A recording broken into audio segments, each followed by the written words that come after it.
कब तक आप हर मस्जिद के नीचे शिवलिंग ढूंढते रहेंगे? जब जब आप ढूंढेंगे तब तब समाज में इसी तरीके से भाईचारा खत्म होगा, अमन शांति खत्म होगा, इसी तरीके से पत्थरबाजी होगी, प्रशासन का ढीले रवैया की वजह से लोगों को अपना जान गंवाना पड़ेगा। साहब कैसे देखते हैं जो संभल के अंदर एक बार घटना फिर से हुई है, फिर से हिंदुओं के ऊपर पथराव हुआ है, पुलिसकर्मियों के ऊपर पथराव किया है, कैसे देखते हैं पूरे इस मामले को? देखिए, घटना बेहद निंदनीय है। ये घटना उत्तर प्रदेश के लिए बेहद शर्मनाक है, उत्तर प्रदेश की जनता के लिए शर्मनाक है, देश के लिए शर्मनाक है। आज हम संविधान दिवस मना रहे हैं पूरे देश में, लेकिन संविधान के रहते हुए अगर देश में ऐसी घटनाएं हो रही हैं तो वो गलत है। जिस तरीके से आप देख रहे हैं कि कोर्ट का निर्णय आया, एक पक्ष गया मस्जिद का सर्वे करवाने के लिए, उस सर्वे के दौरान नारे लगाए गए, दूसरा पक्ष हिंसा हुआ, ये तमाम चीज़ें गलत हैं और इसमें जो दोषी है ये उत्तर प्रदेश शासन है। बोला जा रहा है कि सपा के जो विधायक हैं वहाँ पे उनका बेटा शामिल है, वहाँ पे जो सांसद हैं वो शामिल है, इस भड़काने में है। कैसे? देखिए, वो विपक्ष के लोग हैं, सपा के जो लोग हैं, तो ये बोला जाएगा और ये कहा जाएगा उनके ऊपर मुकदमा होगा, वो जेल भी जाएंगे।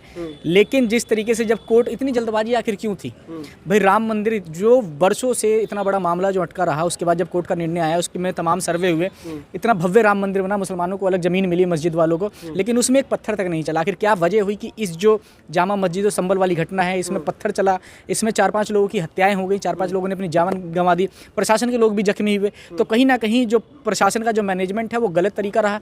2 घंटे के अंदर फैसला आता है, 2 घंटे के अंदर सर्वे की टीम पहुंच जाती है, 2 घंटे के अंदर ही पत्थरबाजी शुरू हो जाती है, गोलीबारी शुरू हो जाती है। तो इससे साफ पता चलता है कि जो घटना है ये प्रशासन ने कंट्रोल नहीं किया, या आपको ये भी जांच करने की जरूरत है कि जो सर्वे टीम के साथ जाके जिस तरीके से वीडियो देखी आपने कि अखिलेश यादव जी ने वीडियो डाली, बहुत तमाम लोग वीडियो डालने का काम कर रहे हैं, जिसमें वकील साहब के द्वारा पुलिस के साथ जो लोग जा रहे हैं उसमें कुछ लोग जय श्री राम के नारे लगा रहे हैं, तो कहीं ना कहीं ये गलत है जी। उसमें जैन साहब जो बार बार पिटीशन डाल देते हैं, तो कैसे देखते हैं? हिंदू समाज से भी नहीं आते हैं जैन, तो आपको पता ही है, और वो जाके हिंदू मतलब जो मस्जिदें हैं उनको खंगालने का काम कर रहे हैं, बार बार पिटीशन डालते, कैसे देखते हैं? देखिए, वो वकील हैं, वो अपना अलग व्यवसाय करने का काम कर रहे हैं, उन्हें नहीं पता कि किस चीज़ से समाज की सहिष्णुता बनी रहेगी, समाज का भाईचारा बना रहेगा। हालांकि जो इनके सबसे बड़े भक्त, सबसे बड़े जो नेता हैं, या यूँ कहें जो एक समाज का प्रतिनिधित्व करने का काम करें, उन लोगों के नज़रिए से, दूसरे पक्ष के नज़रिए से अगर मोहन भागवत की बात करें, जो RSS के प्रमुख हैं, उन्होंने कई बार ऐसा बयान दिए हैं राम मंदिर के बाद से कि अगर हर मस्जिद के नीचे शिवलिंग ढूंढा जाएगा तो समाज में तनाव पैदा होगा, और ये चीज़ कहीं ना कहीं गलत है। तो मैं उनके बयान से बिल्कुल इत्तेफाक रखता हूं कि आखिर कब तक आप हर मस्जिद के नीचे शिवलिंग ढूंढते रहेंगे? जब जब आप ढूंढेंगे तब तब समाज में इसी तरीके से भाईचारा खत्म होगा, अमन शांति खत्म होगा, इसी तरीके से पत्थरबाजी होगी, प्रशासन का ढीले रवैया की वजह से लोगों को अपना जान गंवाना पड़ेगा। संभल वही जगह है जहाँ के पास से एक सीट पड़ती है कुंदर की, वहाँ मुसलमानों में तमाम वोट दिया भाजपा के विधायक को। देखिए, वो से, और अगर आप चुनाव की बात करें, जिस तरीके से आपने उत्तर प्रदेश के उपचुनाव की बात करी, कुंदरकी की बात कर रहे हैं, आप मीरापुर की बात करिए, आप सीसा मऊ की बात करिए, तमाम आपको देखने को मिलेगा कि, और समाजवादी पार्टी का आरोप भी है कि समाजवादी पार्टी के जो वोटर हैं या जो एक दूसरा पक्ष है, एक मुसलमान पक्ष है, उसे वोट नहीं डालने दिया गया। आपने देखा कि किस तरीके से उत्तर प्रदेश सरकार के जो पुलिस अधिकारी उन्होंने महिलाओं के ऊपर पिस्टल टांगने का काम किया, और इसमें 7-7 लोग दोषी पाए गए हैं। उत्तर प्रदेश सरकार ने, चुनाव आयोग ने उन्हें सस्पेंड करने का काम किया है। तो ये तो सच्चाई है कि जिस तरीके से कुंदरकी की बात करें कि वहाँ मुसलमानों को वोट डालने से रोका गया है, 90%, 80% उस सीट पर मुसलमान है, फिर भी लाख वोटों के ऊपर से समाजवादी पार्टी हारती है, मुस्लिम कैंडिडेट हारता है। तो इन चीज़ों को तमाम देखते हुए लग रहा है, और मुसलमान को भी भरोसा नहीं रहा भारत की सरकार, उत्तर प्रदेश की सरकार में। उन्हें ऐसा लग रहा है कि हमारे साथ गलत व्यवहार हो रहा है और कहीं ना कहीं चीज़ देखने को मिल रही है।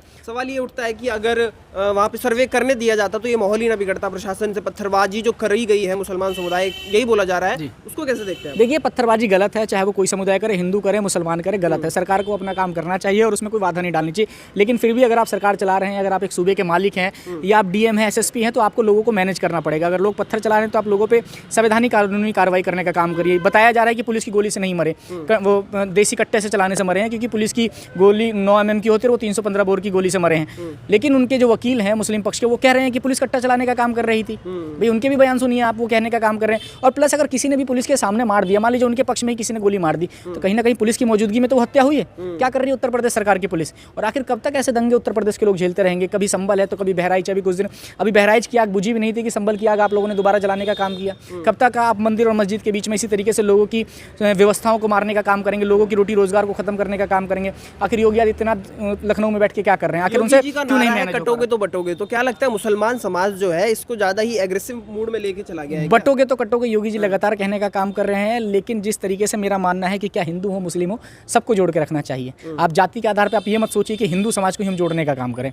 आप मुसलमान को भी जोड़ने का काम करिए, आप जैन को भी जोड़ने का काम करिए, आप सिख को भी जोड़ने का काम करिए, ईसाई को भी जोड़ने का काम करिए। लेकिन जिस तरीके से अगर आप ऐसे नारे देंगे तो वो गलत है। और कहीं ना कहीं उत्तर प्रदेश में जब से भारतीय जनता पार्टी की शासन आई है, लगातार आपको दंगे देखने को मिले। विवाद है, ये काफी पुराना है, अयोध्या से शुरू हुआ और बीच में योगी जी भी बोलते हैं काशी मथुरा बाकी है। कैसे देखते हैं ये जो मस्जिदों को खंगोलने का काम है, ये ऐसे चलता रहेगा क्या? देखिए, जब राम मंदिर का फैसला आया तो हमें लगा कि देश से जो मंदिर और मस्जिद की जो राजनीति है, जो मंदिर और मस्जिद के नाम पे जो दंगे हो रहे हैं वो खत्म हो जाएंगे। लेकिन देश के लोगों को, क्या हिंदू हो क्या मुसलमान हो, ये नहीं पता था कि राम मंदिर बनने के बाद इस तरीके से सहिष्णुता समाज में और खराब होगी, भाईचारा खराब होगा।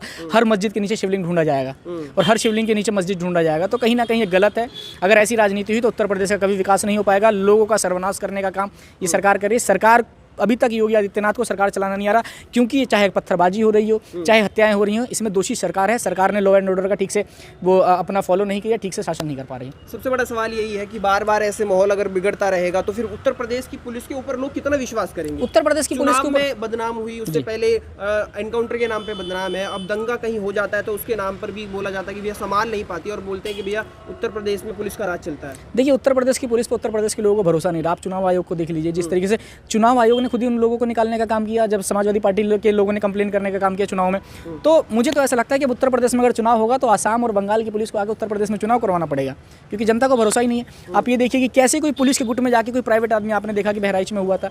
लोगों का यही आरोप लगता है, विपक्षियों का यही आरोप लगता है, या जो दूसरे पक्ष के लोग होते हैं सरकार से अलग, उनका यही आरोप होता है कि पुलिस के भेष में मुंह पे कपड़ा बांध के कोई और घुस जाता है, वो गोली चलाने का काम करता है, वो लाठी डंडा चलाने का काम करता है। तो लोगों को कैसे पुलिस पर भरोसा? कट्टों से वहाँ पे हत्याएं कर, भाई पुलिस तो यही कह रही है कि हमारी गोली से नहीं मरा। भाई उनके किसी ने गोली से, उनके लोगों ने गोली से मारा, जबकि दूसरे पक्ष का आरोप है कि पुलिस की गोली से मारा है। तो अगर मैं कह रहा हूं कि अगर दूसरे पक्ष के व्यक्ति ने ही दूसरे पक्ष को मारा है, पुलिस ने नहीं मारा, लेकिन पुलिस की मौजूदगी तो है। आपके सामने कैसे किसी की हत्याएं हो जा रही हैं?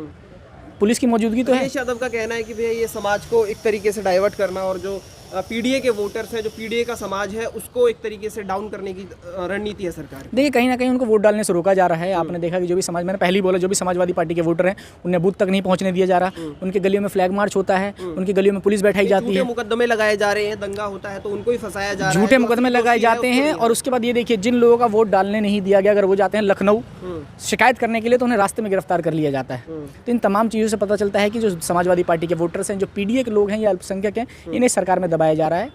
जो भाजपा के लिए वोट देगा, जो भाजपा के लिए बोलेगा, वही सरकार में ठीक से रह पा रहा है। तो क्या लग रहा है, योगी जी सही चला रहे हैं? योगी जी बिल्कुल सही नहीं चला रहे। अगर योगी जी सही चला रहे होते तो बहराइच और संभल और बुलंदशहर जैसा मामला ही नहीं होता। अगर योगी जी सही चला रहे होते तो, योगी जी सही चला रहे होते तो इस तरीके से इतनी फेक एनकाउंटर्स नहीं होती। योगी जी सही चला रहे होते तो लाठियों के रोजगार के लिए, अपने हक के लिए सही तरीके से परीक्षा हो, इलाहाबाद में लाखों लड़के इस तरीके से सड़क पर नहीं बैठते। योगी जी से सरकार नहीं चल रही, वो बस हिंदुत्व के ऊपर सरकार चलाने का काम कर रहे हैं और सही और एन केन प्राकृतिक तरीके से वोट लेने का काम कर रहे हैं। सवाल यही है, क्या लग रहा है अगर ऐसे ही चलता रहा तो जो मुस्लिम समाज है वो कितना पेशेंसली रहेगा? और जो आप देख रहे हो बार बार ये हिंदू मुस्लिम दंगा एट दी एंड हर तीसरे महीने, चौथे महीने, छठे महीने में दिखाई जो दे रहा है, देखिए उत्तर प्रदेश के अंदर ज़्यादा बढ़ गया है। देखिए, मैं फिर भी कहूँगा कि मुस्लिम समाज से विशेष तौर पे मेरा आग्रह है, हाथ जोड़ के आग्रह है कि तुम्हारे साथ क्या गलत हो रहा हो, क्या सही हो रहा हो, किसी भी हाल में आप हिंसा का रास्ता ना अपनाएं, आप पत्थर ना उठाएं, आप हथियार ना उठाएं।